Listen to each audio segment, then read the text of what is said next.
Norfolk, Virginia, a small group of dedicated parents gather in a house on Llewellyn Avenue with a big dream: to create a school where children could learn in an environment that was nurturing, challenging, and inspiring. The rooms of that house became classrooms. The dining room, a place for lessons and laughter. The backyard, a playground for recess and imagination.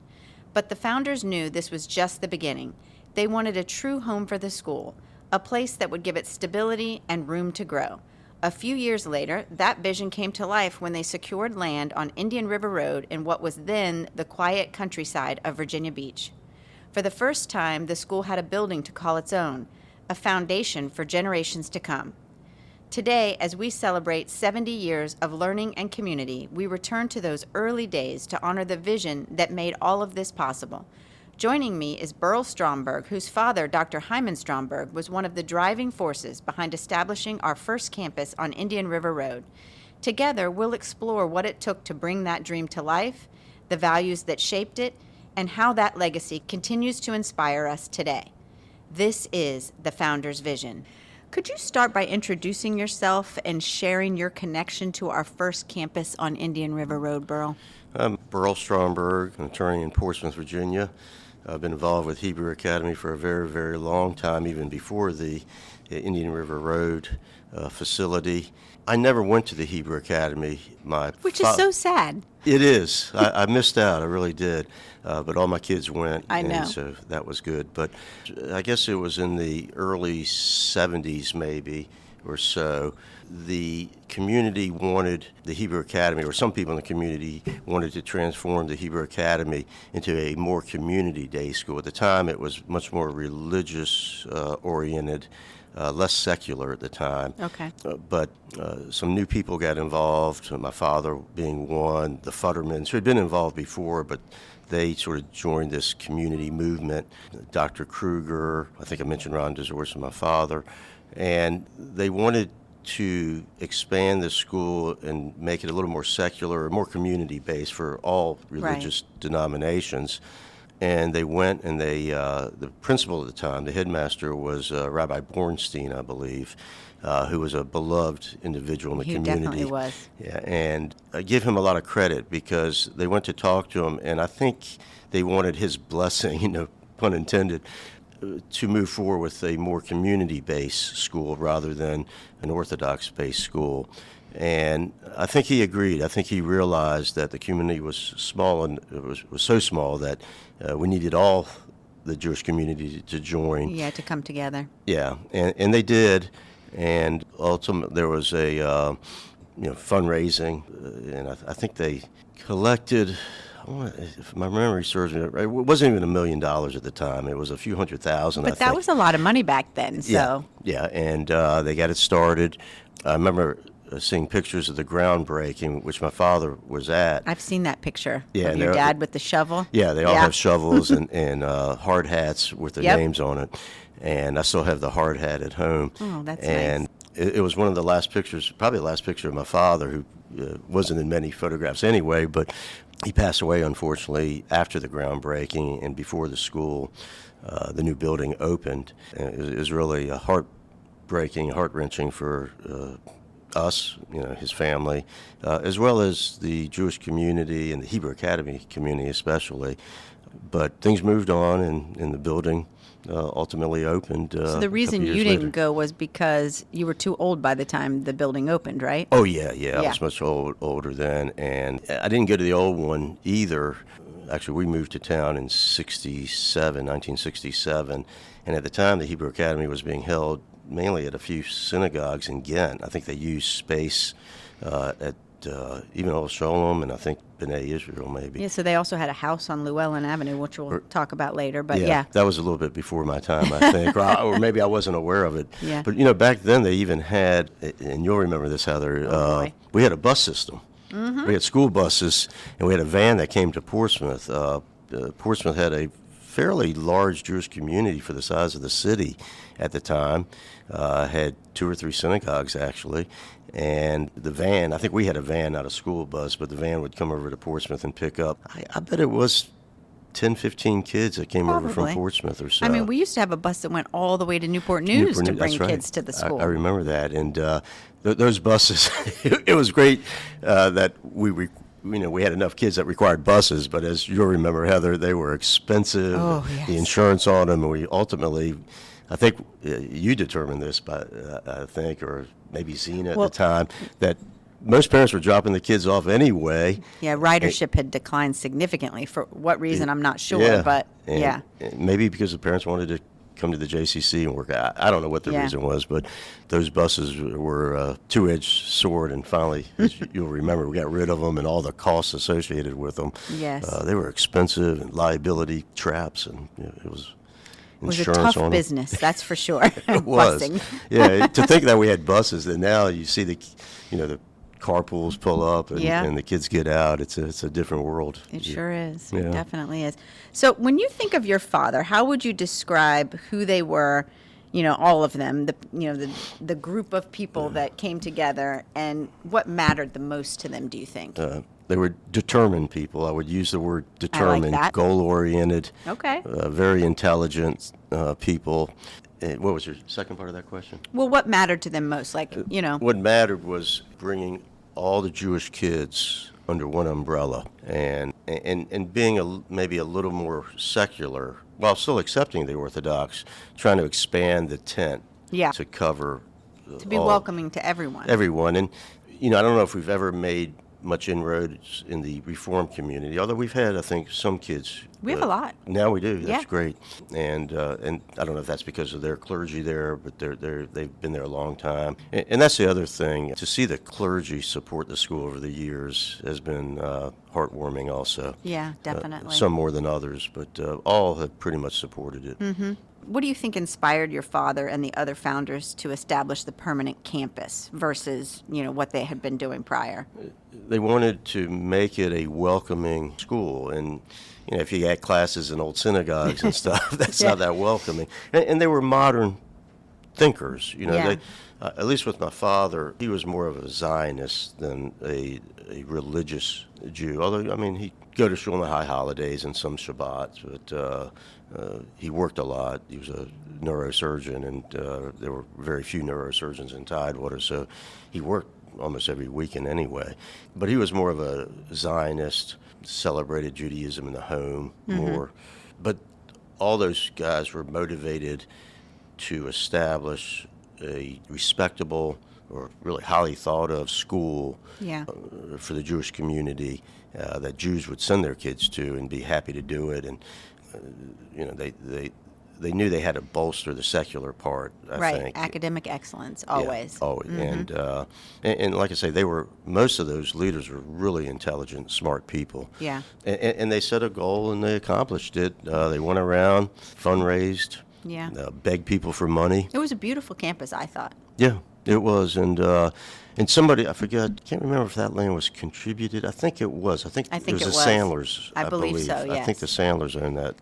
They gave it to the Hebrew Academy, I think, or maybe it was purchased. I'm not positive, but it was. We were so proud of that building, and the buses would pull up in the beginning, and then to see in later years after we moved to this campus, to see a church school take it over, and to see it, from a distance. I would drive by there occasionally, and when I was on Indian River Road, and to see it functioning still. It was a well thought out school, I think. Yeah, back then we had some architectural drawings and things of improvements we had planned to make, and they did all those improvements because we gave them, the architect drawings and whatnot. But anyway, whenever I drive by it, I'm like, oh, there's the old school. Yeah. Tell me, what was Virginia Beach like at the time, from your memories, and how did having a building change the school's future, do you think?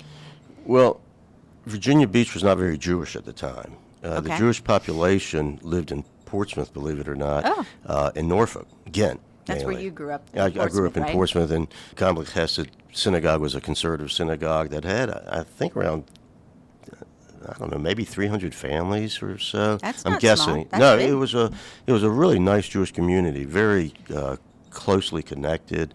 A lot of people were related to each other, Right. but they had been merchants on High Street in Portsmouth, Main Street in Portsmouth. A lot of them had been immigrants, or their parents had been immigrants, and so Portsmouth had a fairly large Jewish population. I know that Dezortzes lived there. Their two daughters came to the school for a little while. Lori Aaron, who married Jordan Sloan, was at the school. She came from Portsmouth. Nice. My sister came over, and Virginia Beach, though, was not very Jewish at the time. Okay. And it wasn't until later years that a lot of Jews started moving to Virginia Beach. The Jewish population in the beginning really came from Ghent, Okay. mainly in Portsmouth. Are there any memorable stories that you've heard about those first days in the building? Anything that maybe your sister shared or just your dad might have mentioned? I don't know about the building. I know my sister, who was a little hellion at times, Rabble, one time got in trouble because she climbed out of the window Oh my gosh. of the van coming to Portsmouth, I think when they got close to the bus stop. But she was a little rebellious little girl. That's pretty funny. I remember my mother getting a phone call that, your daughter did something really stupid. She climbed out of a window of the van. It wasn't moving, I don't think, but anyway. I would hope that it's not moving. Yeah. Oh my gosh. But as far as the opening of this building, it was already, Hebrew Academy was so established at that time. It was more of a next step. I think everybody knew this is what we needed to do. Right. And it worked out really well on this campus. So what Jewish values or goals did they want the school community to always uphold, do you think? And how do you see those values still alive today in our school, do you think? It's the typical Jewish values: honesty, the basic Ten Commandment type rules. Yeah. And I think the school is still focused on that, at best I can tell. We definitely are, with our IB learner profile traits and our core values, Kavod, Kahila, Torah Lishma, Tikkun Olam, all those fun things. Absolutely. And I think those values, they saw those values as perpetuating the Jewish community here. And look, we're a tiny community here. And so they realized that if we didn't have our own school, assimilation would occur and the Jewish population would dwindle and be gone. At the time, I don't think they anticipated the resurgence of the Orthodox community in Tidewater and how they sort of had their own plans for a school. Right. But again, it's all worked out fine. I'd love to see maybe more coordination between the schools. I think in the beginning we thought there might be some, but that really hasn't materialized that much. But I know you never know. Yeah, and I know that community very well too. And there's no hard feelings anymore at one time. No. And I respect their way of life, and I think they respect what we do here. I would love to think so, yes. What do you think they would feel if they could see our school now, 70 years later? 70 years later. Wow. They would be so, so proud, because my father died at age 44, I know. So sad. 50 years has gone by. My mother sort of carried on, though. She just passed away a couple of years ago. Biggest supporter of, in her mind. I mean, I know she wasn't a big financial giver because she didn't have, but she was the Jewish mother talking about, when she talked about the Hebrew Academy, it just pride would fill her voice and whole body. But the people who led the effort, the Futtermans, Krugers, Zorts, my father, they would be super proud today, I think, of what they accomplished. I think so, too. I mean, we have over 300 kids in this school. So. That's just, and I was the one on the board that always asked, how many numbers do we have? I know. I mean, what are the numbers? And Heather and you and Karen hated me asking that, I think. But I'd get the response, numbers aren't important, but in my mind, they are important. Yeah. And maybe it comes from hearing my father and others talk about, True. We need masses. We need the numbers to make it work. And, the community helped out. It wasn't just parents of the kids. There were others. There was a guy in Portsmouth that Louis Goodman's father, I forget his name, and he was wealthy. Mm-hmm. He was sort of a recluse. And my father, and I think it was probably Ron Dezorts, they just hounded the poor guy for contribution to Hebrew Academy. And he was planning to give a substantial contribution. I don't know what it was, but it was a lot of money. And he died. Oh, Suddenly dies. And to show the determination, my father and Ron went to visit his widow to make sure that the pledge would be carried out, and it was. Wow. His last name was Goodman. He has a son, Louis Goodman. I don't know if he's still around or not, but it was a substantial amount of money, whatever it was. And they knew the realities also. They had these lofty goals of Judaism and Tidewater and, bringing the community together and all this, but they also were very realistic. And, Ron DeZortz especially, he ended up building a chain of psychiatric hospitals. He was in the process of doing that at the time. And so he knew development and the reality of business and setting something, even though he was a psychiatrist by trade, he was more of a businessman once he started expanding the psychiatric hospitals and so forth. So they were realists. But they would be very proud. If they could talk to today's students or teachers, what advice or message do you think they would give them? Take advantage of Judaism. Okay. Be Jewish. Support Israel. Even if you object to a certain political party there, a certain individual or people, different parties and so forth, but support the nation itself, the state itself. It's so funny because I feel like as I am interviewing different people from the 70 years or different decades, everybody kind of shares the same message. So much has changed about our school, and yet so much is really the same, because what you just said, we still say all of those things today. Yeah. So it's just interesting. I'm happy to hear that. Yeah, absolutely. I'm not too far off course, though. No, definitely not. Definitely not. How do you hope future generations will carry forward the spirit that your father helped to build? I think we're in a good place. I think there are a lot of young leaders who care, and that's what Ron DeZortz and my father would be probably most proud of. Yeah, that's true. Is to see the younger people who have followed through. Even me, to a certain extent, although they would think I probably need to do more. But I see somebody like an Aaron Cass or David Carden. Those guys are younger than I am, but to see them come right into the fold and just continue on, I think it would make the older guys. And it wasn't just Ron and my father. There were others. I think Dr. Kruger was instrumental, the Futtermans, and I'm leaving out people, I know. Yeah. And I was a kid at the time, so I didn't know everybody who was involved. Right. But there were others that maybe you can pick up on through other interviews, but because I feel like I'm leaving people out. I understand. And I don't want to. Well, these are just your memories. So, exactly. Yeah. You Yeah. can't cover every detail. Right. Yeah. All right. Well, I truly appreciate you taking time to come out and share your memories with me. Yeah. We're grateful that your father had the vision and wanted to participate and, worked so hard to make it happen. Thank you. Otherwise, we wouldn't be here today. Yeah, and I'm very proud of what he did, and I could be his legacy. But because he just died so young. I know. And it'd be fantastic, going back to your question, to see him alive. Ron DeZortz passed away just a few years ago, so he saw what the Hebrew Academy became, and I used to send him stuff also to keep him updated. Yeah, it's great, and I think the future is bright, and I'm near retirement age. I hope to get back involved. Good. We'll recruit you back in. I mean, you're still involved. You've been a board member for how long? I think Babby likes to say, Babby Bangle, that she's the longest-serving board member, but I think I've got her beat. I don't think she realizes I was on the old board that used to have. We used to have like 50 board members. It was crazy. Yeah. Terry Sarfin was president, I think, when I first came on. Anyway, just I will do anything for the Hebrew Academy. It was such a important part of my family's being. Yeah. Well, we thank you, and we thank your family. Thank you. As we look back to those early days, a small school in a house on Llewellyn Avenue, a determined community working to create something lasting, and the dream that led to our first true campus on Indian River Road, it's clear that Strelitz International Academy's story has always been rooted in courage, purpose, and love.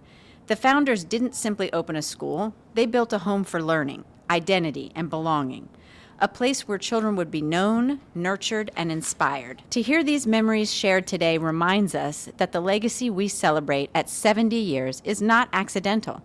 It was shaped by families who believed deeply in a power of education and community, and who were willing to build it themselves. We honor that vision by continuing it, by ensuring our school remains a place where every child is seen, supported, and encouraged to grow into who they are meant to be. I'm Heather Moore, and this has been SIA, the podcast. Thank you for joining us and for being part of this extraordinary story.